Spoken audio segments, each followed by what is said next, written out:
এই বান্দা ফজরের আজান দেওয়ার পরে মসজিদে যায় নাই, জোহরে ডাকলাম জোহরেও যায় নাই।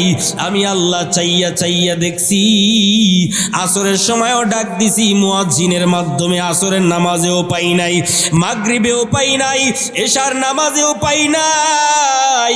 আমি আল্লাহ সারাদিন 5 বেলার নামাজে না পাইয়া আমি আল্লাহ রাত্র যখন গভীর হয়েছিল আমি আল্লাহ প্রথম নাম্বার আসমানে গিয়া মানুষের মাথা বরাবর গিয়া আমি আল্লাহ ডাক দিছি, বান্দা অতিও গভীর হয় রজনী যখন নীরবে প্রভুর নাম জপিও তখন, প্রভুর করুণা যদি পাইবার চাও গভীর রাতে উঠে প্রভুর গুণগান গাও, গভীর রাতে উঠে প্রভুর গুণগান গাও।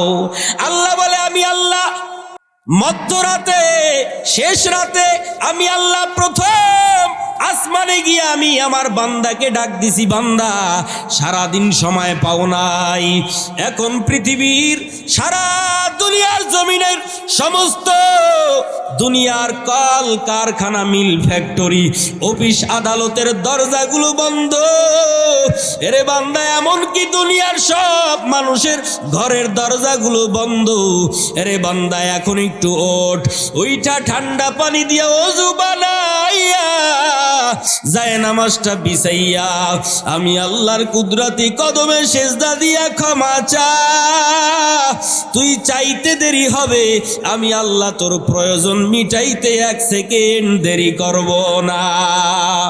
কাদেরে গোদ রতুদারি বর কামাল আনতা রব্বি আনতা হাসবি জুল জালাল, তুহি কাদের জলিলুল্লাহ জাহাদার বহর হালে তুহি মেরা নিগাহদার, ইয়া ইলাহি মুঝসে মুঝকো दूर कर ताके देखो मुझ में तुझको एक नजर, या इलाही तू मेरा माबूद है, या इलाही तू मेरा माशूक है। ভাইরা আমার কষ্ট হয় আপনাদের, এবার হাসরের ময়দানটা থরথর করে কাঁপতে থাকবে। আল্লাহ ডাক দিয়ে বলবে, রে সূর্য কোথায়, তাড়াতাড়ি নিচে নেমে আসো, এই বান্দাদের মাথার আধাত উপরে তুমি থাইকা এদের শরীরের ভিতরে তাপ দাও, পুরো জমিনটা সূর্যের আলোতে তামা হইয়া যাবে। প্রশ্ন করতে পারেন, হুজুর এই জমিনটা সূর্যের আলোতে তামা হবে কেন, লোহা হবে না কেন, স্বর্ণ হবে না কেন, পিতল হবে না কেন? মুফাসসিরিনে কেরাম তাফসীরের ভিতরে ব্যাখ্যা করেন, লোহা এমন একটা ধাতু যার এক কর্ণা যদি গরম করা হয় অপর মাথা গরম হয় না। স্বর্ণ এমন একটা ধাতু যার এক মাথা গরম করলে অন্য মাথা গরম হয় না। পিতল এমন একটা ধাতু যার এক মাথা গরম করলে অন্য মাথা গরম হয় না। কিন্তু তামার ভিতরে আমার আল্লাহ এমন একটা গুণ দিয়েছে, তামার এক অংশে যদি আগুন ধরাইয়া দেওয়া হয় মুহূর্তের ভিতরে পুরা তামার পাট গরম হইয়া যায়। সূর্যের তাপে হাসরের ময়দানের জমিনটা তামা হইয়া যাবে। সমস্ত বেঈমান নাফরমান মুমিনরাও ওই জমিনে দাঁড়ানো থাকবে, সবাই থাকবে উলঙ্গ, কারো শরীরের ভিতরে কোনো পোশাক থাকবে না। আমাদের আম্মা জান হযরত আয়েশা রাদিয়াল্লাহু তাআলা আনহা রাসূলের স্ত্রী ডাক দেয়া কয়, ও পয়গম্বর, হাসরের ময়দানে যে উলঙ্গ থাকবে মানুষ, এদের কি লজ্জা হবে না? আল্লাহর নবী বলেন, রে আয়েশা, এ আয়েশা, ওই জমিনের ভিতরে মানুষ কেউ কারো দিকে তাকানোর সুযোগ পাবে না, কারণ সকলের ভিতরে থাকবে ভয়। আয় আল্লাহ, আজকে আমার এই হাসরের ময়দানে কি উপায় হবে? ভয়ের কারণে মানুষ ইয়া নাফসি বলে কান্না করতে থাকবে। সমস্ত পয়গম্বর নবী রাসূলরাও ইয়া নাফসি বলে নিজের চিন্তা করতে থাকবে। সমস্ত নবী রাসূল, সমস্ত উলামায়ে কেরাম, সমস্ত ওলিয়া গাউস কুতুব পীর দরবেশ, উলামা ফুজালা হাফেজ কারি সকলে ইয়া নাফসি বলতে থাকবে। সমস্ত মুমিনরা ইয়া নাফসি বলতে থাকবে। সমস্ত বেঈমানেরা নাফসি বলতে থাকবে। সমস্ত হিন্দু, খ্রিস্টান, বৌদ্ধ, ইহুদি, চাকমা, মান্দাই, গারো সবাই ইয়া নাফসি বলে কান্না করতে থাকবে। আর ওই কঠিন মুহূর্তে আমার নবী নিজের চিন্তা করবে না, আমার নবী বলবে, ও আল্লাহ, আমার উম্মতের কি জিন্দেগি মে বন্দেগি তু করনা হে, जिंदगी में बंदगी तू करना है, जिंदगी बे बंदगी शर्मिंदा है, जिंदगी बे बंदगी शर्मिंदा है, जिंदगी में बंदगी तू करना है,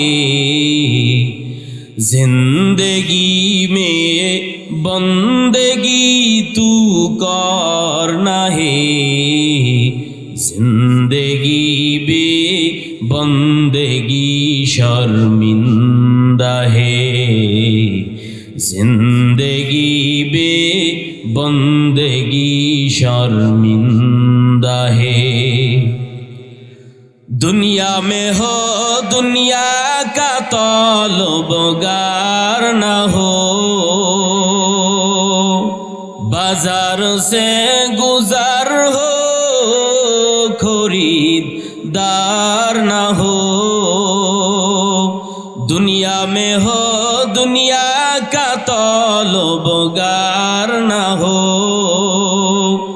बाजार से गुजर हो खरीदार ना हो, ये दुनिया एक मिसले कागज फूल है, ये दुनिया एक मिसले कागज फूल है, जिंदगी में बंदगी तू करना है, जिंदगी में बंदगी तू करना है, जिंदगी बे बंदगी शर्मिंदा है, जिंदगी बे बंदगी शर्मिंदा है।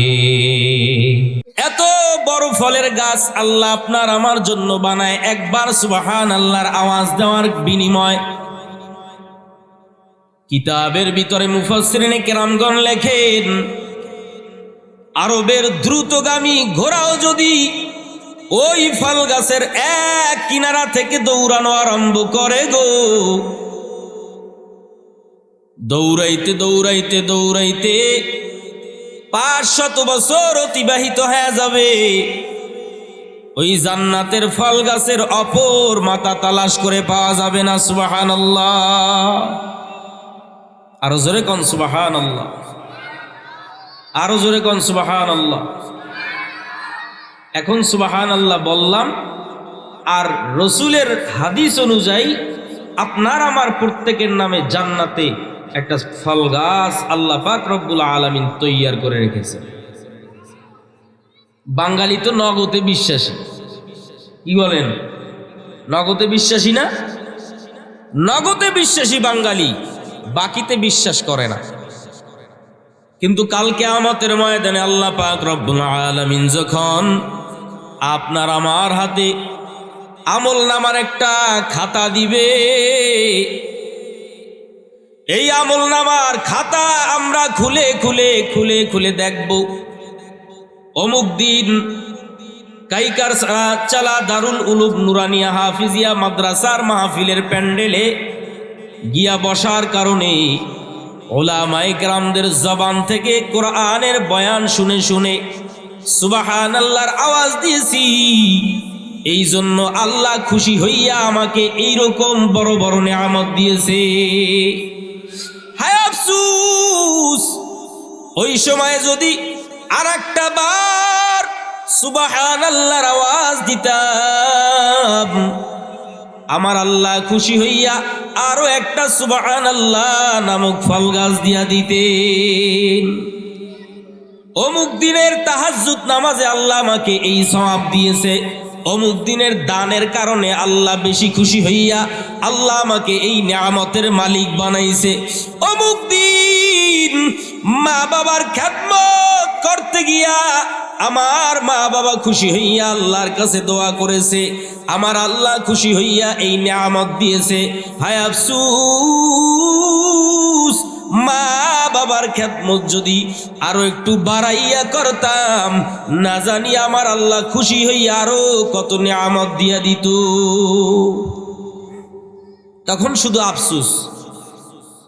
আর এখন সময় আছে, জিন্দেগি আমাদের চলতেছে, সময় পাইয়াও সময়ের মূল্য দিতেছি না, ন্যাক আমল করতেছি না। ঠিক কিনা জোরে কোন ভাইরা আমার, আমি বলতেছিলাম যে এই মাহফিলটা আজকে এলাকার জন্য রহমত, এলাকার জন্য বরকত, এই কাইকারচালাবাসীর জন্য একটা রহমত, একটা নিয়ামত, একটা বরকত। বলেন সুবহানাল্লাহ। আল্লাহ বলে প্রত্যেকটা নিয়ামতের শুকর আদায় করো। আমি আল্লাহ তোমাদেরকে শুকরিয়া আদায় যদি করো, নিয়ামত বাড়ায়া দিব, কোনো সন্দেহ নাই। লা ইন শাকারতুম লা আযীদান্নাকুম ওয়া লা ইন কাফারতুম ইন্না আযাবী লাশাদীদ। আল্লাহ বলে নিয়ামতের শুকর আদায় কর। নিয়ামতের শুকর যদি আদায় করতে পারো রে বান্দা, আমি আল্লাহ তোমাকে নিয়ামত বাড়ায়া দিব। এই মাহফিলটা একটা নিয়ামত, এর শুকরিয়া আদায় করার দরকার আছে না নাই? আরো জোরে কোন। এই নিয়ামতের শুকর কেমনে আদায় করব হুজুর? প্রশ্ন। উত্তর হলো, এই নিয়ামতের শুকরিয়া যদি আদায় করতে চাও, ও কাইকারসালার মুসলমান, আজকের এই নিয়ামত পাইয়াও যদি এই মজলিসে আইসা বসতে না পারো, তোমার চাইতে কপাল পোড়া আর দুনিয়াতে কেউ নাই। এই নিয়ামতের শুকর যদি আদায় করতে চাও, চাষটলে বইসা থাইকা নিয়ামতের শুকর আদায় হবে না? হবে।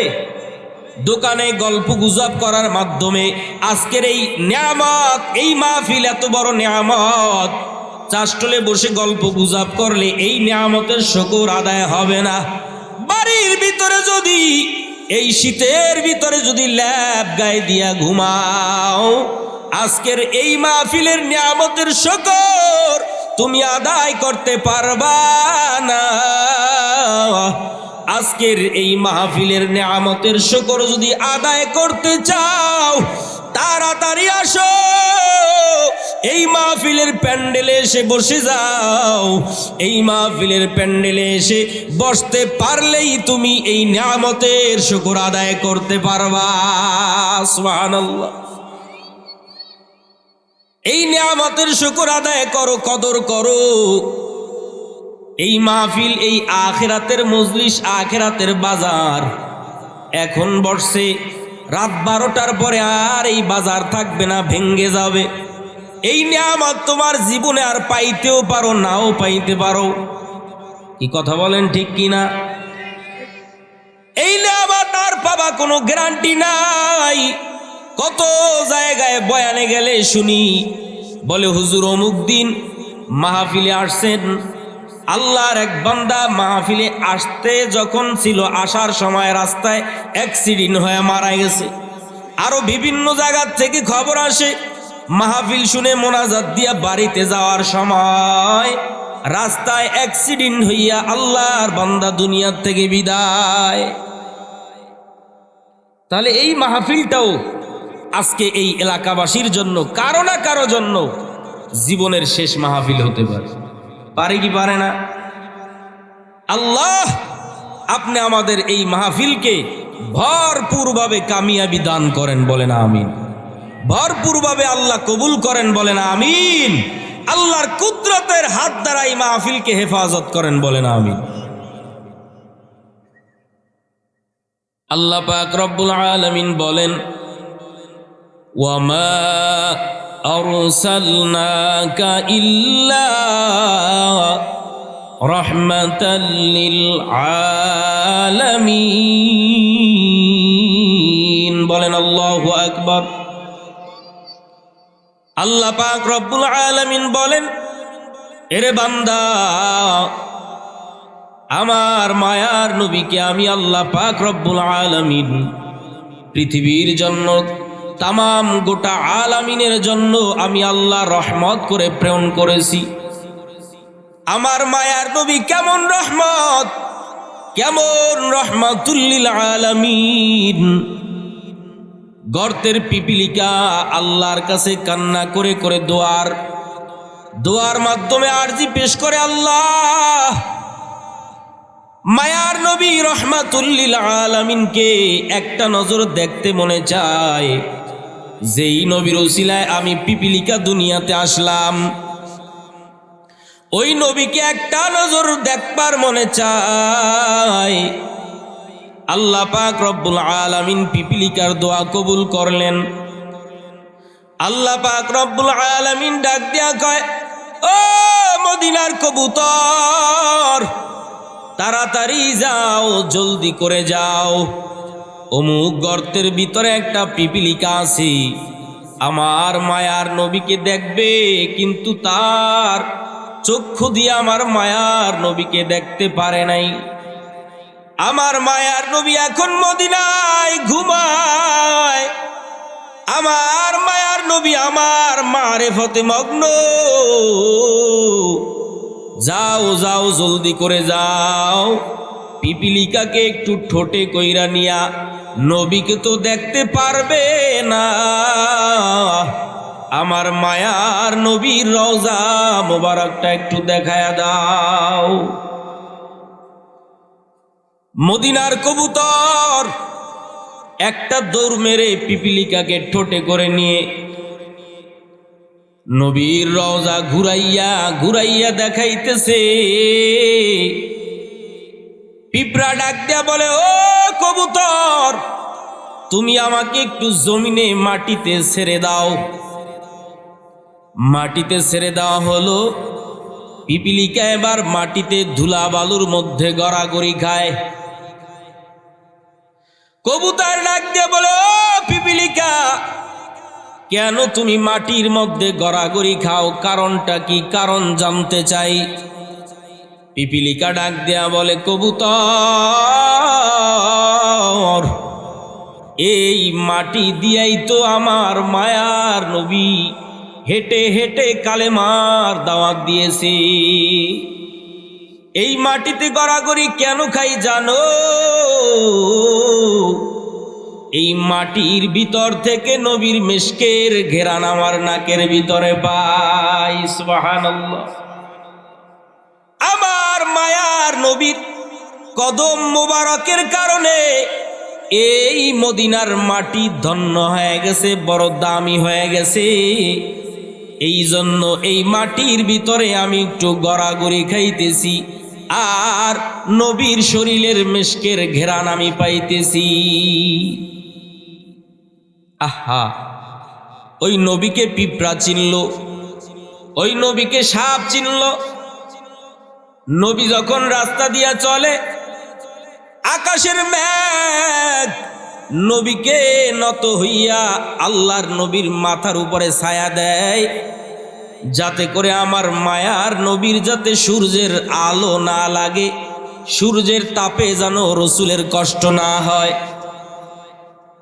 তামাম পৃথিবীর সমস্ত মাখলুকত গুলো আমার নবীর বড় পাগল, আমার নবীর বড় পাগল। আল্লাহর নবীর জন্য আসমান পাগল, আল্লাহর নবীর জন্য জমিন পাগল, আল্লাহর নবীর জন্য চন্দ্র পাগল, মায়ার নবীর জন্য সূর্য পাগল, আল্লাহর নবীর জন্য গর্তের পিপিলিকা পাগল, নবীর জন্য গর্তের সাপ পাগল, নবীর জন্য কুকুর পাগল, মায়ার নবীর জন্য হরিণ পাগল, মায়ার নবীর জন্য সমুদ্রের মাছগুলো পাগল, নবীর জন্য সবাই পাগল। আমার আল্লাহ বলে শুধু আমার বানানো আসমান নবীর জন্য পাগল না, শুধু আমার বানানো জমিন নবীর জন্য পাগল না, শুধুমাত্র গর্তের পিপিলিকা আল্লাহর নবীর পাগল না। আল্লাহ পাক বলেন শুধুমাত্র সাপ আমার নবীর পাগল না। এ আমার বান্দারা ভালো করে শুনো, তামাম দুনিয়ার সব নবী রসুল ওলিয়া উলিয়ায়ে কেরাম গাউস কুতুব পীর দরবেশ ওলামায়ে কেরাম আমি আল্লাহর পাগল, আর আমি আল্লাহ স্বয়ং আল্লাহ আমার নবী মুহাম্মদের পাগল। আরো আস্তে কোন সুবহানাল্লাহ। আল্লাহ বলে ও আমার বান্দারা, দাউদ নবী আমি আল্লাহর পাগল, ইউসুফ নবী আমি আল্লাহর পাগল, জাকারিয়া পয়গম্বর আমি আল্লাহর পাগল, মূসা নবী আমি আল্লাহর পাগল, ঈসা নবী আমি আল্লাহর পাগল, সমস্ত পয়গম্বর আমি আল্লাহ তাআলার পাগল, আর স্বয়ং আমি আল্লাহ মুহাম্মদের পাগল। দাম কম না বেশি? আরো জোরে কন। এ নবীর উম্মতের দল, ওই নবীকে আল্লাহ পাক রব্বুল আলামিন রহমাতুল লিল আলামিন করে দুনিয়াতে প্রেরণ করেছেন।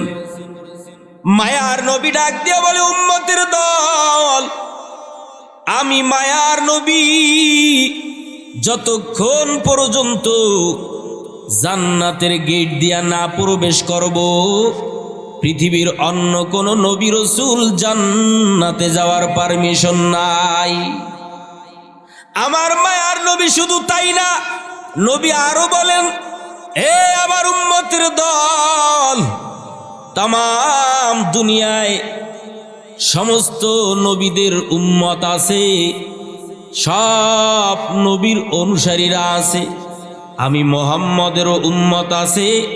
তবে ভালো করে শুনো, আমার নবী গর্ব করে বলেন, এ আখিরি জামানার উম্মতের দল, আমার আখিরি জামানার উম্মতেরা যতক্ষণ পর্যন্ত জান্নাতের গেট দিয়া না ঢুকবে, অন্য কোন নবীর উম্মত জান্নাতে ঢুকতে পারবে না।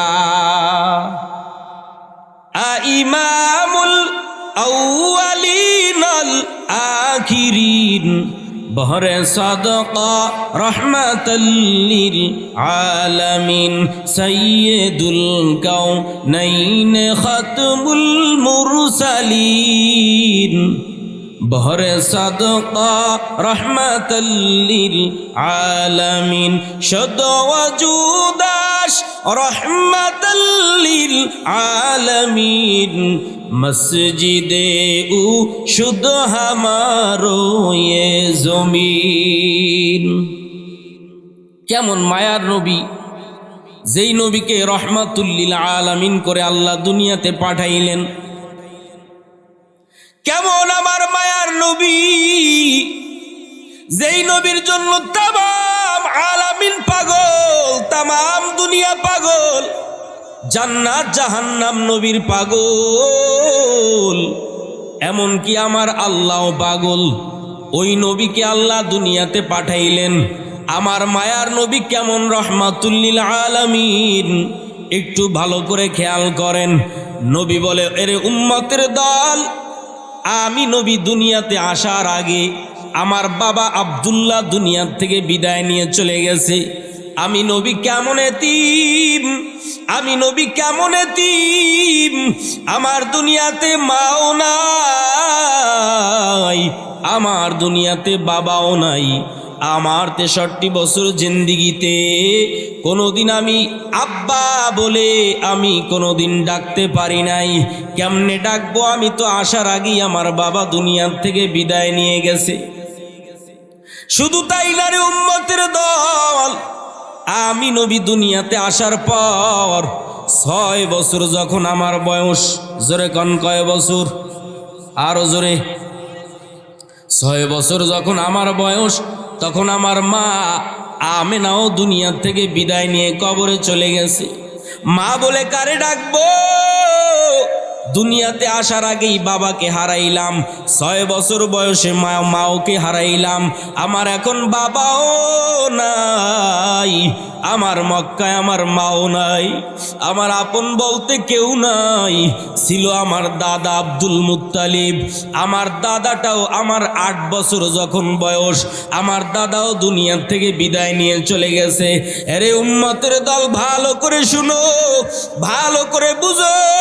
এবার মায়ার নবীর দুনিয়াতে কেউ নাই। আস্তে আস্তে নবী যখন বড় হওয়া শুরু করলেন, নবীর উপরে যখন দায়িত্ব এসে গেল, কালেমার দাওয়াতের দায়িত্ব এসে গেল, নবীর এবার কেউ নাই। নবীর ডানে দুশ্মন, বামে দুশ্মন, সামনে দুশ্মন, পিছনে দুশ্মন, চতুর্দিকে খালি দুশ্মন আর দুশ্মন। এমনকি নবীর চাচা আবু জাহাল নবীর দুশ্মন, নবীর চতুর্দিকে দুশ্মন।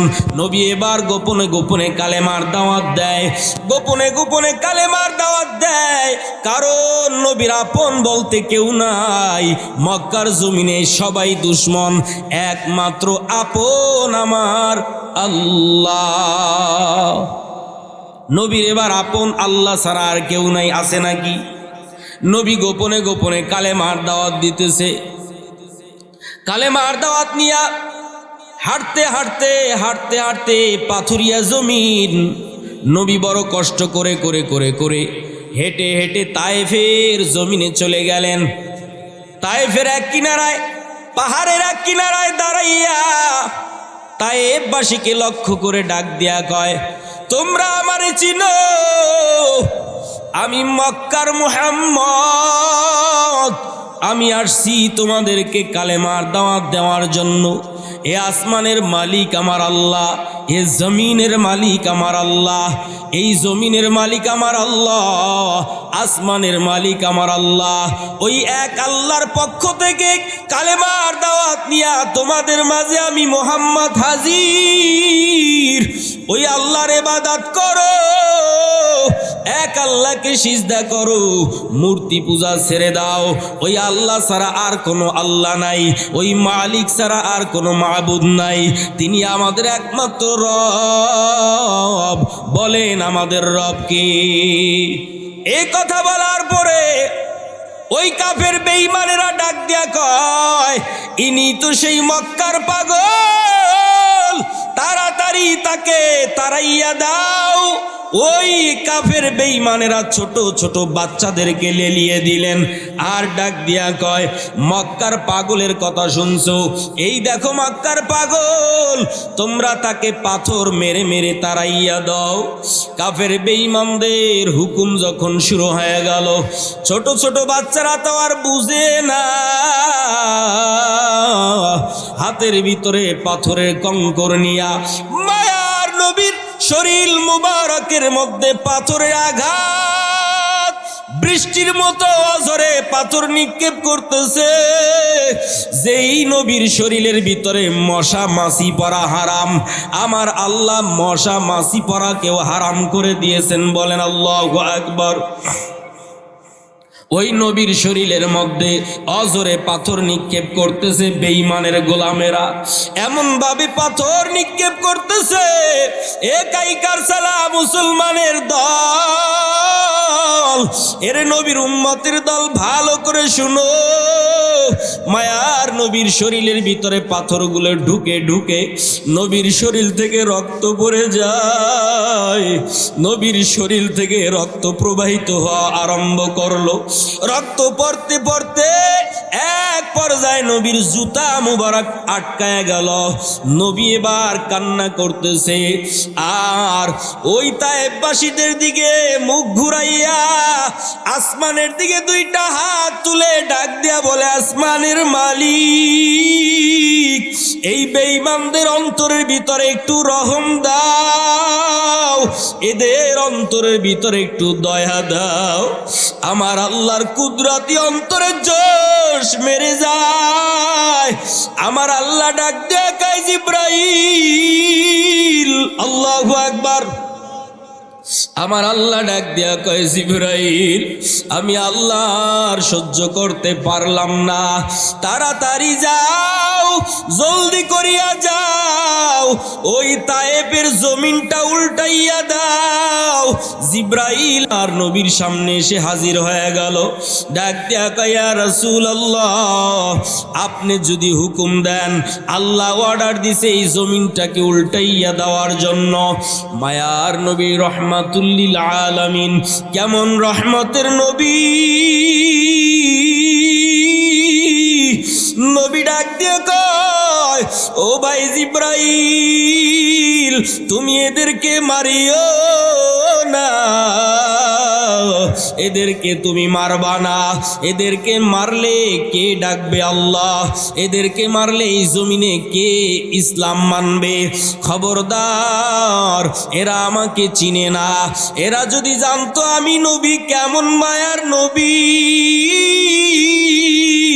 এরা যদি বুঝতো আমি কেমন রাহমাতুল্লিল আলামিন, এরা যদি জানতো আমি নবীর মা নাই, এরা যদি জানতো আমি নবীর বাবা নাই, এরা আমার শরীরের ভিতরে আঘাত করতে পারতো না। এ জিবরাইল, না না, তুমি আবার আল্লাহর দরবারে ফিরে যাও, তুমি এদেরকে মারবা না। আল্লাহকে বলো, আল্লাহ যাতে এদের উপরে রহম করে, এদের উপরে যেন আল্লাহ দয়া করে। এবার মায়ার নবী আস্তে আস্তে রক্তমাখা শরীর নিয়ে আবার মক্কার দিকে ফিরে যাইতেছেন। কেমন মায়ার নবী, ওই নবীর উম্মত হইয়া আজকে ওই নবীকে চিনলাম না, ওই নবীর সুন্নতকে মানলাম না, ঠিক কিনা? ওই নবীর উম্মত হইয়া আজকে কেমনে নবীর অন্তরে কষ্ট দেই। নবীকে যদি চিন্তা, দাড়ির মধ্যে বেলেট লাগাইতে পারতা না। ওই নবীকে যদি চিন্তাম, নামাজ কাজা করতে পারতাম না। আসলে আজকে ওই নবীর মায়া আমাদের অন্তরে নাই। যদি ওই মায়ার নবীর মোহাব্বত আমাদের সিনার ভিতরে থাকতো, নবীর দুশ্মনদের বিচার এতদিন এই বাংলার জমিনে হয়ে যাইত, ঠিক কিনা? ওই নবীর মায়া এখনো আমাদের ভিতরে নাই, মোহাব্বত আমাদের ভিতরে নাই। নবী রহমাতুল্লিল আলামিন, মায়ার নবী হাদিসের ভিতরে বলেন, তারাকতু ফীকুম আমরাইনি লান তাদিল্লু মা তামাসসাকতুম বিহিমা কিতাবাল্লাহি ওয়া সুন্নাত রাসূলি। হে উম্মতের দল, তোমাদের মাঝে আমি দুটো জিনিস রেখে গেলাম। জোরে কোন, কয়টা জিনিস? আরো জোরে। দুটো জিনিস তোমাদের মাঝে রেখে গেলাম, যদি আঁকড়াইয়া ধরতে পারো, কশিনকালেও তোমরা পথভ্রষ্ট হবে না, জাহান্নামী হবে না, তোমরা কোনোদিন লাইনচ্যুত হবে না।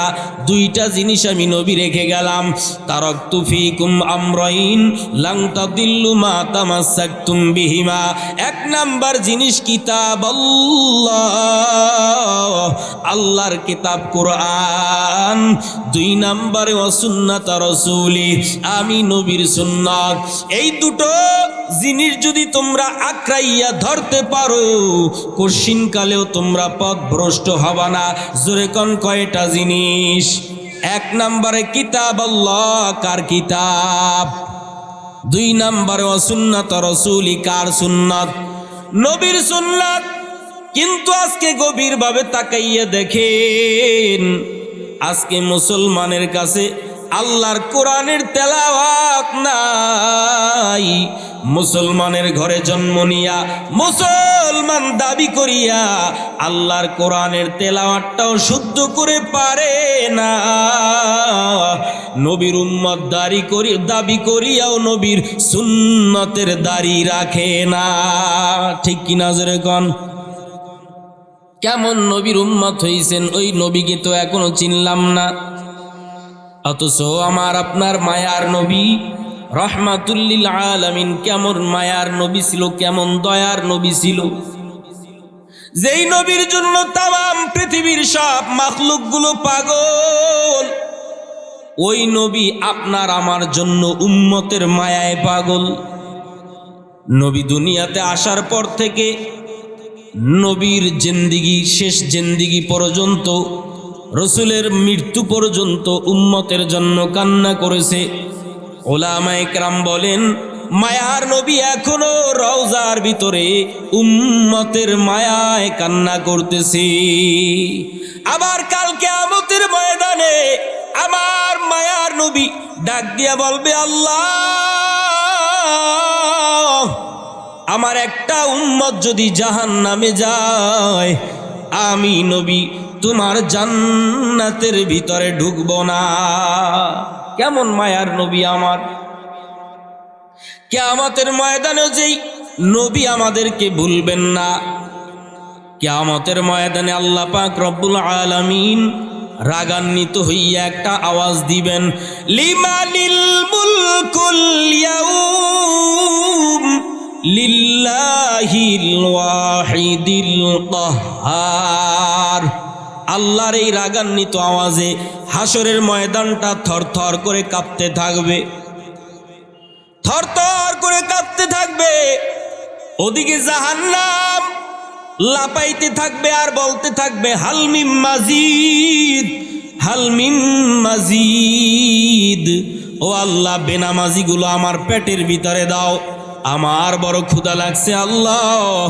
আল্লাহ পাক রব্বুল আলামিন বলবে, ও জাহান্নাম, তুমি একটু ধৈর্য ধারণ করো, অপেক্ষা করো, আমি আল্লাহ বিচার কাজটা শেষ করে নেই, এরপরে তোমার খানার ব্যবস্থা করতেছি।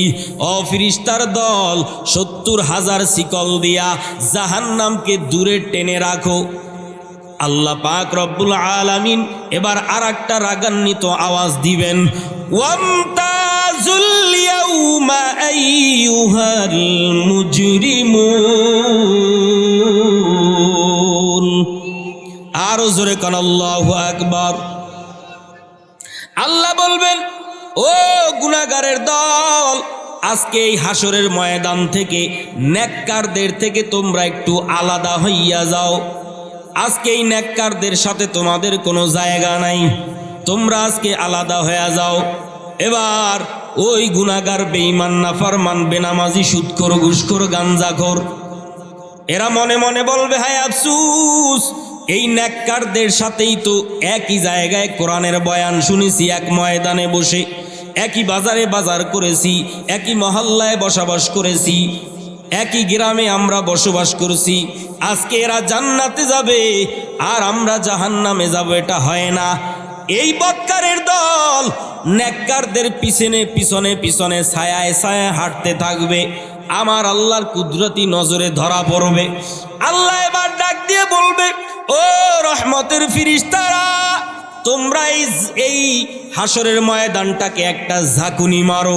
কিছুদিন আগে ভূমিকম্প হয়েছে, টের পাইছেননি আপনারা? হয়তো গ্রামে অনেকেই টের পেয়েছেন, অনেকে টের পান নাই। ঢাকার জমিনে আমি থাকি, পুরা ঢাকার মানুষ টের পেয়েছে সেদিন কি হয়েছিল। মনে করছিলাম যে আজকে বোধহয় দুনিয়ার মানুষ সব শেষ হয়ে যাবে, এমন আমার আল্লাহ এমন ভাবে আমাদেরকে সতর্ক করেছেন, ঠিক কিনা? আল্লাহ পাক রব্বুল আলামিনের কুদরতি আওয়াজ পাইয়া রহমতের ফেরেশতারা ওই কিয়ামতের ময়দানটা ধরে একটা ঝাঁকুনি দিবে। ঝারনা দিয়া যেমন মহিলারা যেমন ধান ঝাড়ে, চিটাগুলো উড়িয়া উড়িয়া মাটিতে পড়ে যায়, আল্লাহর কুদরতি ঝাঁকুনিতে জাহান্নামী বেঈমান নাফরমান বান্দাগুলো চিটার মতো উড়িয়া উড়িয়া জাহান্নামের গেইটে গিয়া পড়বে। তখন ফেরেশতারা জাহান্নামের দারোয়ানরা ডাক দিয়া বলবে, তোমরা আজকে কেন এখানে আসছো? তোমাদের মাঝে কি কোনো উলামায়ে কেরাম কোরআনের বয়ান করে নাই, জান্নাত জাহান্নামের বয়ান করে নাই, রসুলের আদর্শের বয়ান শুনায় নাই? তখন বলবে, হ্যাঁ, তারা আমাদের কাছে কোরআনের বয়ান নিয়ে গেছে। অনেক নবী রসুল আল্লাহ দুনিয়াতে পাঠাইছেন, উলামায়ে কেরাম মাহফিলের ময়দানে কোরআন হাদিসের আলোচনা করেছেন। আর আমরা বৃদ্ধাঙ্গুলি দেখাইয়া বলছি, এই জামানায় এই আধুনিক যুগে কি সব উলামায়ে কেরামের সব কথা কি মেনে চলা যায়? বর্তমান যুগের সাথেও তো একটু তাল মিলাইয়া চলা লাগে। তখন মাস্তানি করেছি, তখন বুঝি নাই, তখন তো ক্ষমতার দাপড়ে মাস্তানি করেছি, উলামায়ে কেরামদের কথা পাত্তা দেই নাই, মূল্যায়ন করি নাই। হায় আফসোস, ওই সময় যদি আলেমদের কথা মেনে চলতাম, কোরআন হাদিসের কথাগুলো যদি মেনে চলতাম, আজকে এই জাহান্নামের গেইটে আসা লাগতো না। আল্লাহ পাক রব্বুল আলামিন ওখান থেকে খপ করে ধরে ফেলবেন। এবার আল্লাহ পাক রব্বুল আলামিন আমল নামা বাম হাতে দিয়া দিবেন। আল্লাহ বলবেন, ও ফেরেশতার দল, বান্দার আমল বদ আমল নামাগুলো বাম হাতে দিয়া দাও, আর এর ঘাটটা মুসরাইয়া পিছনের দিকে দিয়া দাও। ওই রহমতের ফেরেশতারা ডাক দিয়া বলবে, আল্লাহ, ঘাড় তো মোচড় দিয়া পিছনে ফেরাইয়া দিছি, বাম হাতে আমল নামা, ঘাড় পিছনে, কিন্তু সামনে হাতে আমল নামা কেমনে দেখবে? আল্লাহ তখন ডাক দিয়া বলবেন, ওই বেঈমানের বুকের মাঝখান দিয়া ছিদ্র করিয়া ফালাও, বাম হাতটা ওই ছিদ্র থেকে ভিতরে ঢুকাইয়া পিছনে হাত বের করো। এরপরে এই বেঈমান দেখুক দুনিয়াতে সে কি অন্যায় করেছে, কি জুলুম সে করেছে মানুষের উপরে, নিজের নফসের উপরে। আমি আল্লাহর দেওয়া আসমানের সূর্যের আলো নিয়ামত ভোগ করিয়া, আমি আল্লাহর দেওয়া চন্দ্রের আলো ভোগ করিয়া, আমি আল্লাহর দেওয়া এত হাজার হাজার ধরনের আইটেমের মাছ খাইয়া, এত ধরনের গোশত খাইয়া, আল্লাহ কত নিয়ামত দিয়ে আমাদেরকে ভরপুর করেছেন। আল্লাহ বলে, বান্দারে, তোর জন্য আমি আল্লাহ গরুর গোশত হালাল করলাম। 3 বেলা গরুর গোশত খাইলেই তো তোর খানা হয়ে যায়, তোর পেট ভরে যায়। এরপরেও আমি আল্লাহ গরুর গোশতের পাশাপাশি দুম্বা হালাল করলাম, উটের গোশত হালাল করলাম, খাসার গোশত হালাল করলাম, মুরগির গোশত হালাল করলাম, কবুতর হালাল করলাম, কত ধরনের মাছ আমি আল্লাহ গোশতের পাশাপাশি রাখলাম। একটা পাঙ্গাস মাছ খাইলেই তো তোর 3 বেলা হয়ে যাইতো, কিন্তু আমি আল্লাহ শুধু ওই পাঙ্গাস বানাইয়াই ক্ষান্ত করি নাই, বোয়াল মাছ হালাল করলাম, ইলিশ মাছ হালাল করলাম। ওই সমুদ্র বন্দর এলাকায় যদি যান, দেখবেন হাজার আইটেমের মাছ, এমনও মাছ আছে যেই মাছের নাম আপনি জানেন না, ঠিক কিনা? আল্লাহ বলে, এত নিয়ামত দিয়া ভরপুর করিয়া রাখছি, আবার পাশাপাশি বিভিন্ন ধরনের ফলের আইটেম করলাম, কমলা, আপেল, বেদানা, আঙ্গুরের ব্যবস্থা করলাম। এত এত নিয়ামত খাইয়া এই বান্দা ফজরের আযান দেওয়ার পরে মসজিদে যায় নাই, জোহরে ডাকলাম জোহরেও যায় নাই। আমি আল্লাহ চাইয়া চাইয়া দেখছি, আসরের সময়ও ডাক দিছি মুয়াজ্জিনের মাধ্যমে, আসরের নামাজেও পাই নাই, মাগরিবেও পাই নাই, এশার নামাজেও পাই নাই। আমি আল্লাহ সারাদিন 5 বেলার নামাজে না পাইয়া, আমি আল্লাহ রাত্র যখন গভীর হয়েছিল, আমি আল্লাহ প্রথম নাম্বার আসমানে গিয়া মানুষের মাথা বরাবর গিয়া আমি আল্লাহ ডাক দিছি, বান্দা, অতিও গভীর হয় রজনী যখন, নীরবে প্রভুর নাম জপিও তখন, প্রভুর করুণা যদি পাইবার চাও, গভীর রাতে উঠে প্রভুর গুণগান গাও, গভীর রাতে উঠে প্রভুর গুণগান গাও। আল্লাহ বলে, আমি আল্লাহ মধ্যরাতে, শেষ রাতে আমি আল্লাহ প্রথম আসমানে গিয়ে আমি আমার বান্দাকে ডাক দিছি, বান্দা, সারাদিন সময় পাও নাই, এখন পৃথিবীর সারা দুনিয়ার জমিনের সমস্ত দুনিয়ার কল কারখানা, মিল, ফ্যাক্টরি, অফিস আদালতের দরজাগুলো বন্ধ। এরে বান্দা, এমনকি দুনিয়ার সব মানুষের ঘরের দরজাগুলো বন্ধ। এরে বান্দা, এখন একটু ওঠ, ওইটা ঠান্ডা পানি দিয়া ওযু বানাইয়া যায় নামাজটা বিছাইয়া আমি আল্লাহর কুদরতি কদমে সেজদা দিয়া ক্ষমা চা। তুই চাইতে দেরি হবে, আমি আল্লাহ তোর প্রয়োজন মিটাইতে 1 সেকেন্ড দেরি করব না। কাদেরে গোদ রতুদারি বর কামাল আনতা রব্বি আনতা হাসবি জুল জালাল তুহি কাদের জলিলুল্লাহ জাহাদার বহর হালে তুহি মেরা निगाहदार या इलाही मुझसे मुझको दूर कर ताकि देखो मुझ में तुझको एक नजर या इलाही तू मेरा माबूद है या इलाही तू मेरा माशूक है। भाईरा আমার কষ্ট হয় আপনাদের। এবার হাসরের ময়দানটা থরথর করে কাঁপতে থাকবে। আল্লাহ ডাক দিয়ে বলবে, রে সূর্য কোথায়? তাড়াতাড়ি নিচে নেমে আসো। এই বান্দাদের মাথার আধাত উপরে তুমি থাইকা এদের শরীরের ভিতরে তাপ দাও। পুরো জমিনটা সূর্যের আলোতে তামা হইয়া যাবে। প্রশ্ন করতে পারেন, হুজুর এই জমিনটা সূর্যের আলোতে তামা হবে কেন? লোহা হবে না কেন? স্বর্ণ হবে না কেন? পিতল হবে না কেন? মুফাসসিরিনে কেরাম তাফসীরের ভিতরে ব্যাখ্যা করেন, লোহা এমন একটা ধাতু যার এক কর্ণা যদি গরম করা হয় অপর মাথা গরম হয় না। স্বর্ণ এমন একটা ধাতু যার এক মাথা গরম করলে অন্য মাথা গরম হয় না। পিতল এমন একটা ধাতু যার এক মাথা গরম করলে অন্য মাথা গরম হয় না। কিন্তু তামার ভিতরে আমার আল্লাহ এমন একটা গুণ দিয়েছে, তামার এক অংশে যদি আগুন ধরাইয়া দেওয়া হয় মুহূর্তের ভিতরে পুরা তামার পাট গরম হইয়া যায়। সূর্যের তাপে হাসরের ময়দানের জমিনটা তামা হইয়া যাবে। সমস্ত বেঈমান নাফরমান মুমিনরাও ওই জমিনে দাঁড়ানো থাকবে। সবাই থাকবে উলঙ্গ, কারো শরীরের ভিতরে কোনো পোশাক থাকবে না। আমাদের আম্মা জান হযরত আয়েশা রাদিয়াল্লাহু তাআলা আনহা রাসূলের স্ত্রী ডাক দেয়া কয়, ও পয়গম্বর, হাসরের ময়দানে যে উলঙ্গ থাকবে মানুষ, এদের কি লজ্জা হবে না? আল্লাহর নবী বলেন, রে আয়েশা, এ আয়েশা, ওই জমিনের ভিতরে মানুষ কেউ কারো দিকে তাকানোর সুযোগ পাবে না, কারণ সকলের ভিতরে থাকবে ভয়। আয় আল্লাহ, আজকে আমার এই হাসরের ময়দানে কি উপায় হবে? ভয়ের কারণে মানুষ ইয়া নাফসি বলে কান্না করতে থাকবে। সমস্ত পয়গম্বর নবী রাসূলরাও ইয়া নাফসি বলে নিজের চিন্তা করতে থাকবে। সমস্ত নবী রাসূল, সমস্ত উলামায়ে কেরাম, সমস্ত ওলিয়া গাউস কুতুব পীর দরবেশ, উলামা ফুজালা হাফেজ কারি সকলে ইয়া নাফসি বলতে থাকবে। সমস্ত মুমিনরা ইয়া নাফসি বলতে থাকবে। সমস্ত বেঈমানেরা নাফসি বলতে থাকবে। সমস্ত হিন্দু, খ্রিস্টান, বৌদ্ধ, ইহুদি, চাকমা, মান্দাই, গারো সবাই ইয়া নাফসি বলে কান্না করতে থাকবে। আর ওই কঠিন মুহূর্তে আমার নবী নিজের চিন্তা করবে না। আমার নবী বলবে, ও আল্লাহ, আমার উম্মতের কি উপায় হবে?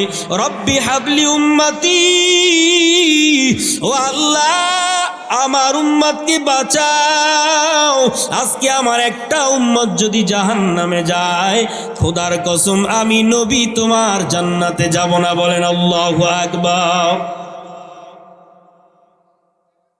আরো জোরে কোন আল্লাহু আকবার। মায়ার নবী কান্না করতে থাকবে। আমার আল্লাহ বলবে, ও নবী গো, আপনি কাঁদবেন না, কারণ দুনিয়াতে আপনারে আমি আল্লাহ কম কাঁদাই নাই, বেঈমানেরা আপনাকে কম কষ্ট দেয় নাই। তায়েফের ময়দানে রক্ত ঝরাইছেন, আজকে আর কাঁদবেন কাঁদান না, মাথাটা উঠান। ও নবী গো, আপনাকে আমি আর আজকে এই ময়দানে কাঁদাইব না। আপনার যেই উম্মতকে পছন্দ হয় ওই উম্মতকে নিয়ে আপনি জান্নাতের মেহমানখানায় চলে যান। ও গো নবীর উম্মতেরা হয়ে আজি দিশে হারা, কোরআন হাদিসের চলো যখন যাহা চায় মনে, নবী বিনে কে তরাবে পুলসিরাত মিজানে, নবী বিনে কে তরাবে পুলসিরাত মিজানে। খারাপ লাগে? উম্মতের কান্ডারি নবী কাঁদছেন উম্মতের লাগি, উম্মতের কান্ডারি নবী কাঁদছেন উম্মতের লাগি। এখনো কাঁদেন নবীজি, এখনো কাঁদেন নবীজি শুয়ে মদিনার পানে, নবী বিনে কে তরাবে পুলসিরাত মিজানে, নবী বিনে কে তরাবে পুলসিরাত মিজানে। এমন তিন নবী আমার, পিতা মাতা নাই যে তাহার, এমন তিন নবী আমার, পিতা মাতা নাই যে তাহার, তারপরেও কত মারা মারলো তাকে দুশ্মনে, তারপরেও কত মারা মারলো তাকে কাফেরে, নবী বিনে কে তরাবে পুলসিরাত মিজানে। চলো চলো চলো মুমিন চলো নবীর সন্ধানে, নবী বিনে কে তরাবে পুলসিরাত মিজানে, নবী বিনে কে তরাবে পুলসিরাত মিজানে। খুদার জ্বালায় নবীজি মোর বেঁধেছিলেন পেটে পাথর, খুদার জ্বালায় নবীজি মোর বেঁধেছিলেন পেটে পাথর,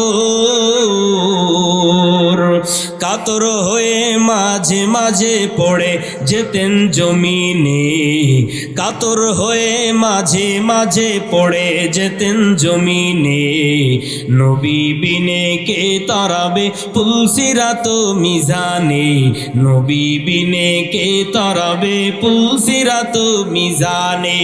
ও গো নবীর উম্মতেরা হয়ে আজি দিশাহারা, কোরআন হাদিসের চলো যখন যাহা চায় মনে, কোরআন হাদিসের চলো যখন যাহা চায় মনে, নবী বিনে কে তরাবে পুলসিরাত মিজানে, নবী বিনে কে তরাবে পুলসিরাত মিজানে। নবীর মায়া নাই কি তোমার, কেমনে দুঃখ দাও যে আবার, নবীর মায়া নাই কি তোমার, কেমনে দুঃখ দাও যে আবার। দরুদ পড়ো স্মরণ করো প্রথম ঘাটি কাফনে, দরুদ পড়ো স্মরণ করো প্রথম ঘাটি কাফনে, নবী বিনে কে তরাবে পুলসিরাত মিজানে, নবী বিনে কে তরাবে পুলসিরাত মিজানে। নারায়ে তাকবীর, নারায়ে তাকবীর। কোরআন সুন্নাহর মায়ার নবী এবার লাইনে দাঁড়াইয়া উম্মতদেরকে সুপারিশ করে করে জান্নাতের মেহমানখানায় ঢুকাইতে চাবেন। আল্লাহর নবী এক পেয়ালা হাউজে কাউসারের পানি নিয়ে দাঁড়াইবেন। এক পেয়ালা হাউজে কাউসারের পানি মায়ার নবীর ডান হাত মোবারকে থাকবে, আর একটা একটা করে উম্মতদেরকে পান করাইয়া নবী জান্নাতে ঢুকায়া দিবেন। একজনকে পান করাইবেন, একজনকে ঢুকায়া দিবেন, আর একজনকে পান করাইবেন, ঢুকায়া দিবেন। ওই লাইনে আল্লাহ পাক রব্বুল আলামিন আপনাকে আমাকেও কবুল করেন, বলেন আমিন। হঠাৎ করে ফিরিস্তা, রহমতের ফিরিস্তারা আল্লাহর হুকুমে বাধা দিবেন দুই একজনের বেলায়। আল্লাহু আকবার বলেন। ডাক দিয়া বলবে, ও মায়ার নবী, এই উম্মতকে আপনি জান্নাতের মেহমানখানায় ঢুকাইছেন, কিন্তু এই উম্মতকে ঢুকাইবেন না। মায়ার নবী ডাক দিয়া বলবে, কি ব্যাপার, কেন তোমরা বাধা হইয়া দাঁড়াইছো? এবার রহমতের ফিরিস্তারা ডাক দিয়া বলবেন, মায়ার নবী, এই উম্মত আপনার আসল উম্মত না, এই উম্মত আপনার অরিজিনাল উম্মত না। দুনিয়ার জমিনে আপনি দিন কায়েম করতে গিয়া তায়েফে রক্ত ঝরাইছেন, উহুদের ময়দানে দান দান মোবারক শহীদ করেছেন। বেঈমানেরা আপনার চোখের পানি কম ঝরায় নাই। আপনি ইসলাম জিন্দা করতে গিয়া, আপনার সুন্নাত জিন্দা করতে গিয়া কত বেঈমানের হাতে মার খেয়েছেন রে নবী। আর আপনার এই উম্মত দুনিয়াতে বৈশা আরামে ঘুমাইছে, কোনোদিন এক বেলার নামাজটাও মসজিদে জামাতের সাথে আদায় করে নাই রে নবী। সুদের খাতায় নাম লেখাইছে। ও নবী গো, আল্লাহর বিরোধিতা করেছে, আপনি রসুলের সুন্নাতকে জবাই করেছে, গালের ভিতরে দাড়িগুলা বেলেট দিয়া চেষে চেষে ফেলায় দিছে। আপনার সুন্নতের কোনো মূল্যায়ন আপনার এই উম্মত করে নাই। ও নবী গো, আপনার জন্য ন্যূনতম মায়া মোহাব্বত তার দিলের ভিতরে ছিল না। ও নবী রে, আপনি সাফায়াত করবেন না, আল্লাহর অর্ডার জারি হয়ে যাবে। তখন আপনার আমার মায়ার নবী রহমাতুল লিল আলামিন, মায়ার নবী অন্তরে বুক ভরা কষ্ট নিয়ে বলবে, সোহকান সোহকা লিমান গায়্যারা মিন বাদি। ও উম্মত, তোর মতো বেঈমান উম্মত আমার দরকার নাই, তুই আমার দরওয়াজা থেকে চলে যা। ওই কঠিন ময়দানে, কঠিন মাহশারে, যেদিন নবী রসুলগণ ইয়া নাফসি ইয়া নাফসি বলে কান্না করতে থাকবে, একমাত্র আপনার আমার নবী বলবে, রব্বি হাবলি উম্মতি। নিজের চিন্তা বাদ দিয়া উম্মতের ফিকির করবে। ওই মায়ার নবীর সামনে যদি আমরা নবীর কাছ থেকে যদি আমাদেরকে দূরে তাড়াইয়া দেওয়া হয়, বলেন ওই দিন আমাদের কোনো নাজাতের দরজা খোলা আছে নাকি? ভাইরা আমার, ওই নবীকে এখনো চিনলাম না, অথচ ওই নবীর আদর্শ কত সুন্দর। পৃথিবীর বর্তমান বেঈমানেরাও সাক্ষী দেয়, যদিও কালেমা পড়ে নাই, যদিও কালেমা গ্রহণ করে না তারা, তারপরেও তারা মুখে সাক্ষ্য দেয় যে এই পৃথিবীর ভিতরে কত আদর্শ আছে, আদর্শের কোনো অভাব নাই। নতুন নতুন আদর্শ বের হয়, নতুন নতুন সংগঠন তৈরি হয়, ঠিক কিনা জোরে গণ? এই জমিনের ভিতরে কত আদর্শ আছে। লেনিনের আদর্শ আছে, কার্ল মার্ক্সের আদর্শ আছে, মাও সেতুনের আদর্শ আছে, প্লেটোর আদর্শ আছে, বিভিন্ন আদর্শ আছে। আর নবীর আদর্শ এত সুন্দর, তামাম দুনিয়ার বেঈমানেরাও সাক্ষ্য দেয় পৃথিবীর সব আদর্শগুলো নাপাক, আর একমাত্র মদিনাওয়ালা নবীর আদর্শ পাক। কেমন আমার মায়ার নবীর আদর্শ, কেমন আমার নবীর আদর্শ। আল্লাহ পাক কেমন আদর্শ দিয়া দুনিয়াতে পাঠাইলেন, যেই নবীর কথা শুনলে বেঈমান কালেমা পড়ে মুসলমান হয়ে যায়। কেমন মায়ার নবী চার মাযহাবের এক মাযহাবের ইমাম ইমাম মালিক রহমাতুল্লাহ আলাইহি 70 বছর পর্যন্ত মদিনায় জীবন কাটাইছে। কয় বছর? 70 বছর পর্যন্ত ইমাম মালিক মদিনার জমিনে কোনোদিন জুতা পরিধান করে হাঁটে না। ইমাম মালিক রহমাতুল্লাহ আলাইহির ভক্তবৃন্দ মুরিদানে কেরাম ডাক দেয়া বলে, ও শায়েখ আমার, 70 বছর পর্যন্ত মদিনায় জীবন কাটাইছেন, কিন্তু কোনোদিন জুতা পরিধান করে কেন হাঁটেন না? প্রশ্নের জবাবে বলেন, ইমাম মালিক রহমাতুল্লাহ আলাইহি বলেন, ও আমার ভক্তবৃন্দের দল, 70 বছর পর্যন্ত আমি মদিনার জমিনে আমার জীবন কাটাইলাম, জিন্দেগি কাটাইলাম, কোনোদিন জুতা কেন পরিধান করি না জানতে চাও?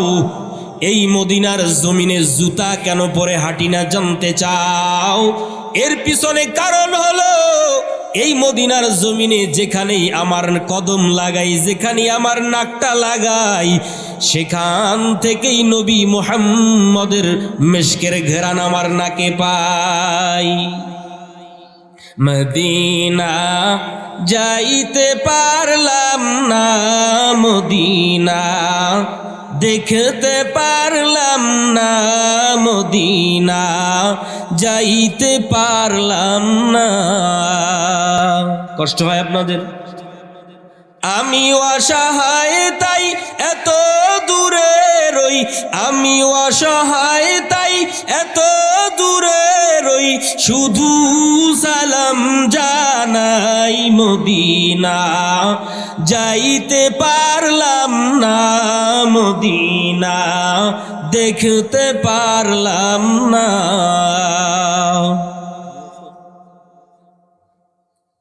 ওই মদিনার পাগল হওয়ার দরকার আছে না নাই? আরো জোরে কন। চোখের পানি ছেড়ে মালিকের দরবারে কাঁদো। ও ঘাটাইলের মুসলমান, এই জমিনের মধ্যে হাজারো হাজারো মানুষ আছে, সমাজের ভিতরে বড় লোক আছে, টাকার অভাব নাই, ব্যাংকের ভিতরে টাকা, ঘরে বস্তায় বস্তায় টাকা আছে না নাই? হজ ফরজ হয়ে গেছে, 20 বছর 30 বছর আগে হজ ফরজ হয়েছে, কিন্তু আল্লাহর বান্দা একটা বারের জন্য আল্লাহর ঘর বাইতুল্লাহ দেখার সুযোগ হয় নাই। আছে না নাই? একটা বারের জন্য বাইতুল্লাহ দেখার সৌভাগ্য হয় নাই। যদি প্রশ্ন করেন, আপনার তো হজ ফরজ হয়েছে, কেন যান না? বলে, আমি হজে যাব, আমার বাবা মা তো আছে, আগে তারা যাক। যাইতে যাইতে তো বাবা মা মৃত্যুবরণ করছে। এরপরে যদি প্রশ্ন করেন, এখন কেন যান না? আরে ছেলে মেয়ে ছোট, এদেরকে থুইয়া কেমনে যাই? বিভিন্ন অজুহাত দেওয়ার পর দেখা যায় একটা সময় তার হজই করা হয় না। ঠিক কিনা জোরে কন? ইচ্ছা করলেই আসলে মদিনায় যাওয়া যায় না। কি ইচ্ছা করলেই মদিনায় যাওয়া যায়? টাকার বস্তা থাকলেই মদিনা দেখার সৌভাগ্য হয় না। পিছনে থাকা লাগে কাবেলিয়াত, কবুলিয়াত, আল্লাহর কবুল হওয়া লাগবে আল্লাহর দরবারে, তাইলে মদিনা দেখা সম্ভব। ঠিক কিনা জোরে কন? আপনারা সবাই মদিনা দেখার জন্য ইচ্ছা আছে তো সকলের? চোখের পানি ছেড়ে আল্লাহর দরবারে কাঁদেন আর মালিকের দরওয়াজায় বলেন, আল্লাহ একটা বারের জন্য তুমি মদিনা দেখার সুযোগ করে দাও। আল্লাহ, আল্লাহর কাছে যদি চোখের পানি ছেড়ে কান্না করার মতো, চাওয়ার মতো চাইতে পারেন, একদিন আগে হোক একদিন পরে হোক, আল্লাহ পাক রব্বুল আলামিন সরাসরিও যদি না দেখাইতে পারে, গরিব উম্মতের দল আল্লাহর কাছে কান্নার মতো কান্না করতে পারলে আল্লাহ ঘুমের ঘরে স্বপ্ন যুগে মদিনা দেখায়া দিবে।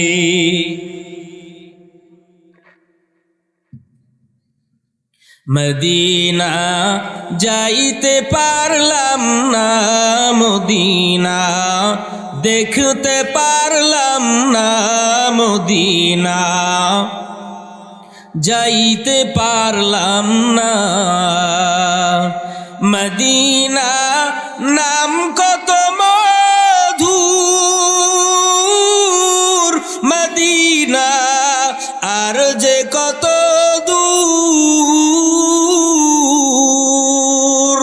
সেই মদিনার পথের ধুলি আমি মাখতে পারলাম না। মদিনা যাইতে পারলাম না, মদিনা দেখতে পারলাম না, মদিনা যাইতে পারলাম না। মায়ার নবী কেমন রহমাতুল লিল আলামিন, ওই নবীর জন্য আসমান পাগল। আসমানের মেঘ নবীকে নত হইয়া রাস্তায় ছায়া দেয়, নবীর যাতে কষ্ট না হয়। নবী যখন রাস্তা দিয়া চলতেন, গাছগুলো নবীকে নত হইয়া সালাম জানাইতেন, সাপ নবীকে বাতাস দিতেন। আল্লাহু আকবার বলেন।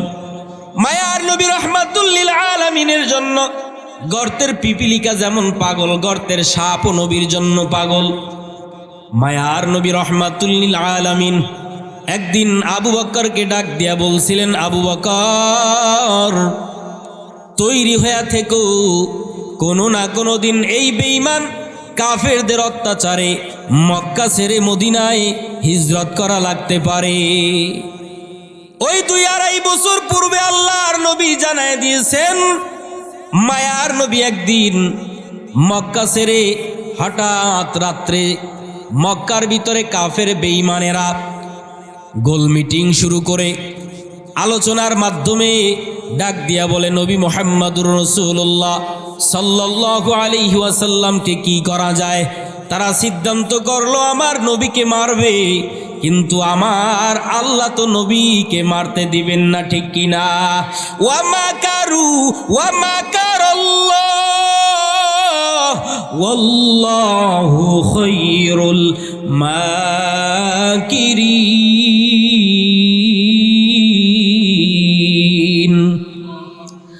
আল্লাহ কয়, তোরা আর কত ষড়যন্ত্র করবি? তোদের ষড়যন্ত্র যেখানে শেষ, ওখানে আমি আল্লাহর রহমত শুরু, ঠিক কিনা জোরে কন? মায়ার নবীকে মারবে, আল্লাহ পাক রব্বুল আলামিন জিব্রাইল আমিনকে ডাক দিয়া বলে, জিব্রাইল তাড়াতাড়ি যাও, জলদি করিয়া যাও, আমার রহমাতুল লিল আলামিনের কিনারায় গিয়া আমার সালাম জানাও। আর নবীকে বলো, ও নবী আপনার পুরা ঘরটা বেঈমানেরা ঘেরাও করে ফেলছে, আপনাকে মারবে। আপনি মোবারক হাতের ভিতরে বালু মোবারক নেন, বালু হাতের ভিতরে নিয়া এই দোয়াগুলি পড়েন, বিসমিল্লাহির রহমানির রহিম, ইয়াসিন ওয়াল কুরআনিল হাকীম, ইন্নাকা লামিনাল মুরসালিন আলা সিরাতিন মুস্তাকিম, তানজিলাল আজিজির রহিম। এই আয়াতগুলো পড়ে ও নবী আপনি বালুর ভিতরে দম করেন, বালুগুলো ছড়ায়া দেন। এই বালুগুলো ছড়ানোর দায়িত্ব আপনার, ছিটানোর দায়িত্ব আপনার, আর এই বালু বেঈমানদের চোখে লাগানোর দায়িত্ব আমার আল্লাহর। নবী এবার বালুগুলো ছড়ায়া দিলেন, ছিটায়া দিলেন। আল্লাহ ডাক দিয়ে কয়, ও আরবের বাতাস, এই বালুগুলো যেন মাটিতে না পড়ে, মাটিতে পড়ার আগেই বেঈমানদের চোখের ভিতরে লাগায়া দাও। বেঈমানদের চোখে লেগে গেল, বেঈমানরা চোখ ডলতেছে, আর নিরাপদে আমার মায়ার নবী ঘর থেকে বাহির হইয়া মদিনার পথে লম্বা সফরে হিজরত করা শুরু করছে। সুবহানাল্লাহ। ইমামুল আউয়ালিন আল আখিরিন, ইমামুল আউয়ালিন আল আখিরিন, বহরে সাদকা রহমাতাল লিল আলামিন, সাইয়্যিদুল কাউনাইন খাতমুল মুরসালিন, আখির আমদ বুদ ফখরুল আউয়ালিন, শদ ওয়াজুদা আরশ রহমাতাল লিল আলামিন, মসজিদে ও শুধু হামারো ইয়ে জমিন। মায়ার নবী হাঁটতে হাঁটতে হাঁটতে হাঁটতে আবু বকর রাদিয়াল্লাহু তাআলা আনহুর দরওয়াজায় গিয়া একটা ডাক দিছে আস্তে করে, আবু বকর। নবীর আস্তে একটা আওয়াজ পাইয়া, রাত্র তখন গভীর, মানুষের তখন ঘুমের সময়, পৃথিবীর সব মানুষগুলোর দরওয়াজা, ঘরের দরওয়াজা বন্ধ, অফিস আদালতের ঘরের দরজাগুলো বন্ধ হয়ে গেছে, মানুষ তখন ঘুমায়, কেউ সজাগ নাই। ওই সময় নবী একটা আস্তে করে ডাক দেওয়ার সাথে সাথে আবু বকর ডাক দিয়া কয়, লাব্বাইকা ওয়া সাআদাইকা ইয়া রাসূলুল্লাহ, আমি তো হাজির।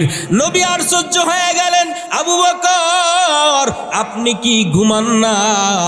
নবীর ব্যবহার কত সুন্দর। নবী বলেন, আপনি কি ঘুমান না? আবু বকর ডাক দিয়া কয়, ইয়া রাসূলুল্লাহ, আল্লাহ তাআলার কসম, আপনি আমাকে আজ থেকে 2.5 বছর পূর্বে বলছিলেন কোনো না কোনো দিন, একদিন না একদিন আমাদের হিজরত করে মক্কা ছেড়ে মদিনায় যাওয়া লাগবে। আমার কওমের লোকেরা আমার উপরে তখন অত্যাচার বেশি করবে রে আবু বকর, তুমি প্রস্তুত হইয়া থাইকো। ও নবী গো, আল্লাহ তাআলার শপথ, ওই দিন থেকে আমি আবু বকর একটা সেকেন্ডের জন্য, রাত্র যখন হয় আমি আবু বকর একটা সেকেন্ডের জন্য বিছানায় পিঠ লাগাই না। নবী আশ্চর্য হইয়া বললেন, এটাও কি মানুষের দ্বারা এত বড় কোরবানি করা সম্ভব নাকি? আবু বকর ডাক দিয়া কয়, ইয়া রাসূলুল্লাহ, আমি আবু বকর একা না। ও নবী, তাকাইয়া দেখেন আমার ছোট একটা মেয়ে আসমা, ওই আসমাও ঘুমায় না।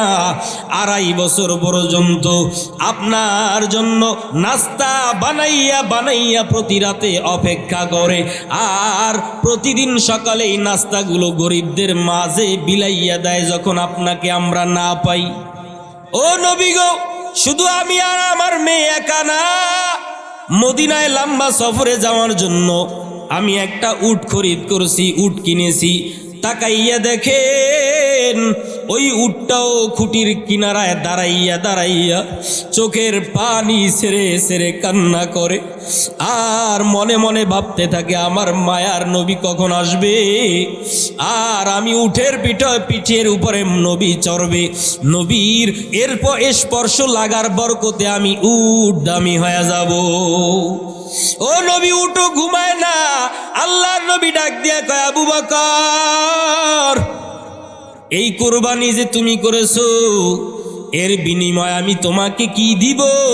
আমার হাতে দেওয়ার মতো তেমন কিছু নাই, তবে আমি আল্লাহ তাআলার কাছে দোয়া করি, ও আল্লাহ, আবু বকরের এই সফর আমার সাথে শুরু, এই সফর আজকে শুরু, এই সফর আবু বকরের শেষ না, এই সফর যাতে আল্লাহ, আবু বকরের সফর যেন আমার সাথে জান্নাতের ভিতরে গিয়া সমাপ্ত হয়। আল্লাহ দোয়া কবুল করলেন। মায়ার নবী এবার লম্বা ঘটনা, উটের উপরে সওয়ার হইয়া আস্তে আস্তে আস্তে আস্তে করে মদিনার পথে যাত্রা শুরু করলেন। এদিক থেকে বেঈমানের দল মায়ার নবীকে খুঁজতে বের হয়েছে। আল্লাহর নবী কিছু দূর যাওয়ার পর একটা গুহা দেখতে পাইলেন। এই গুহার ভিতরে নবী ঢুকবেন। নবী ঢুকার আগে হযরতে আবু বকর ডাক দিয়ে বলে, ইয়া রাসূলুল্লাহ, একটু অপেক্ষা করেন নবী গো, ভিতরে তো কোনো পোকামাকড় থাকতে পারে, কোনো হিংস্র প্রাণী থাকতে পারে, আমি একটু ভিতরে আগে প্রবেশ করি। নবী বললেন, হ্যাঁ, প্রবেশ করেন। আবু বকর ভিতরে যাইয়া ওই গুহাটা সুন্দর করে পরিষ্কার করে এবার মায়ার নবীকে ডাকলেন। মায়ার নবী ভিতরে প্রবেশ করলেন, কিন্তু আল্লাহর কি কুদরত, ওই গর্তের ভিতরে, ওই গুহার ভিতরে, একটা গর্তের ভিতরে একটা সাপ ছিল। 2.5 বছর পর্যন্ত নবীর জন্য অপেক্ষা করতেছে। কেমন করে জানো, ওই সাপটা জানতে পেরেছে এই গুহায় কোনো না কোনো দিন আমার মায়ার নবী আশ্রয় গ্রহণ করবে। আমি এই সুযোগে আমার মায়ার নবীকে একটা নজর দেখতে চাই। এই সুযোগ মিস করা যাবে না, এই সুযোগ হাতছাড়া করা যাবে না। আমি মায়ার নবীর চেহারা দেখে, আমি মায়ার নবীর দর্শন লাভ করে আমি ধন্য হতে চাই। এই সাপটা ওখানে বসবাস করতেছে দীর্ঘ 2.5 বছর। জোরে কোন কয় বছর? মায়ার নবী ভিতরে প্রবেশ করার পর এদিকে আমার আল্লাহর কুদরত শুরু হয়ে গেছে। বেঈমানরা খুঁজতে খুঁজতে গুহার কিছু মুখ বরাবর আসতেছে। আমার আল্লাহ দেখেন কি দেখেন না? আরো জোরে কোন আমার আল্লাহ দেখেন কি দেখেন না? আল্লাহ ডাক দিয়া কয়, ও মাকড়সা কই আছো? তাড়াতাড়ি গুহার মুখে জাল বানাও। ও মদিনার কবুতর, তাড়াতাড়ি গুহার মুখের ভিতরে বাসা বাঁধো, ডিম দাও, ডিমের ভিতরে তা দাও। আল্লাহর হুকুম পাইয়া তাই করলেন। বেঈমানেরা আইসা তাকাইয়া দেখে একটা গুহা দেখা যায়, কিন্তু মাকড়সার জাল দিয়ে আবৃত করা। বেঈমানেরা কয়, ভিতরে যদি মুহাম্মদ সাল্লাল্লাহু আলাইহি ওয়াসাল্লাম বলেন, সাল্লাল্লাহু আলাইহি ওয়া আলিহি ওয়াসাল্লাম যদি প্রবেশ করতেন তাহলে তো এখানে মাকড়সার জাল ভেঙ্গে যাইত। অতএব মাকড়সার জাল যেহেতু আছে, ভিতরে নবী প্রবেশ করে নাই। কুদরত কার? আরো জোরে গান। ওয়া মাকারু ওয়া মাকারাল্লাহ ওয়াল্লাহু খায়রুল মাকিরিন। আল্লাহ বলে, তুই আর কত চালাকি করবি? এ বেঈমানের গোষ্ঠী, তোরা আমি আল্লাহর সাথে চালাকি করে, আমি আল্লাহর সাথে পাল্লা দিয়া তোরা টেকতে পারবি না। ফেরাউন পারে নাই, নমরুদ পারে নাই, সাদ্দাত পারে নাই। সব বেঈমানকে আমি আল্লাহ ধ্বংস করে দিছি। এখনো যারা ওলামায়ে কেরামের সাথে দুশ্মনী করবি, কোরআন হাদিসের সাথে দুশ্মনী করবি, মসজিদ মাদ্রাসার সাথে দুশ্মনী করবি, তোরাও আমি আল্লাহর কাছে টিকতে পারবি না। ক্ষমতার অপব্যবহার যদি করো, ক্ষমতার চেয়ারের পায়া ভাঙতে আমি আল্লাহর 1 সেকেন্ডের বেশি সময় লাগবে না। মায়ার নবী ভিতরে প্রবেশ করে আবু বকর বসে আছে।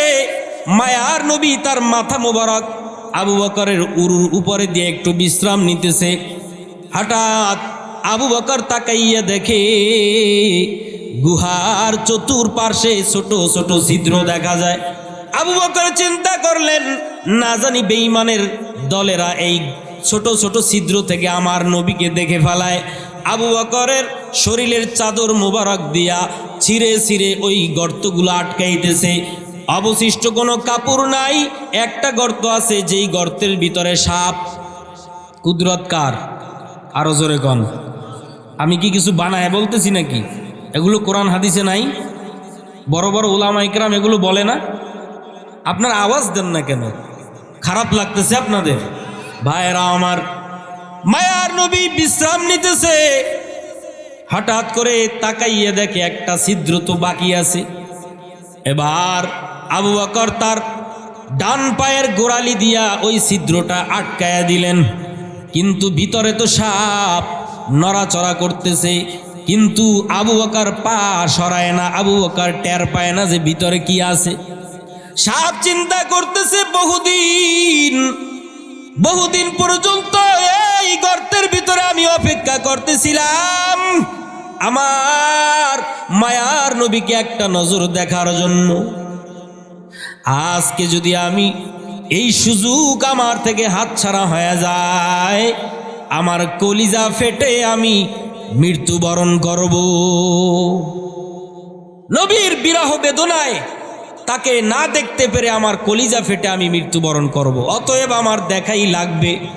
যদি আবু বকরের পায়ের গোড়ালিতে কামড়ও বসাইতে হয়, তারপরও একটা নজর রহমাতুল্লিল আলামিনকে না দেখে আমি ছাড়ব না। হামসিরাতে মুস্তফা দর তামামি হালে উকুন ইত্তেবায়ে সুন্নতে খায়রুল বাশার গিরে লাজিম তাবুয়াবি এফসার তুকু যাও সুন্নতে আহমদ কুজা বা মুহাম্মদ কাইবুয়াদ নিসবত তোরা কার শয়তা মিকুনি নামদ ওয়ালি গরওয়ালি লানতাস্তাই বরওয়ালি। সাপ এবার প্রস্তুতি নিয়ে দাঁত বসাইয়া দিলেন। আবু বকর বিষের ব্যথা শুরু হয়ে গেছে, তারপরও আবু বকর পা সরায় না। আমার মায়ার নবীর ঘুমের ভিতরে ব্যাঘাত ঘটবে, আমার মায়ার নবীর ঘুমের ভিতরে কষ্ট হবে, মদিনায় যাওয়া লাগবে, লম্বা সফর, নবী একটু আরাম করতেছে, এখন যদি ডিস্টার্ব করি নবীর পরবর্তীতে কষ্ট হবে, অতএব আমি পা সরাবো না। মনে হয় আমাকে সাপে আক্রমণ করছে, কামড় দিছে, কিন্তু আমি পা সরাইলে আমার নবীর কষ্ট হয়ে যাবে। বিষের বেদনা ব্যথা সহ্য করতে না পেরে আবু বকর কান্না শুরু করছে। মনের অজান্তেই চোখের এক ফোঁটা পানি মায়ার নবীর বরকতের চেহারার উপরে পড়ে যায়। আল্লাহু আকবার, আর জোরে কর আল্লাহু আকবার। মায়ার নবীর ঘুমটা ভেঙে যায়। আবু বকর চমকে উঠলেন, ইয়া রাসূলুল্লাহ, আপনি কেন ঘুম ভাঙলো?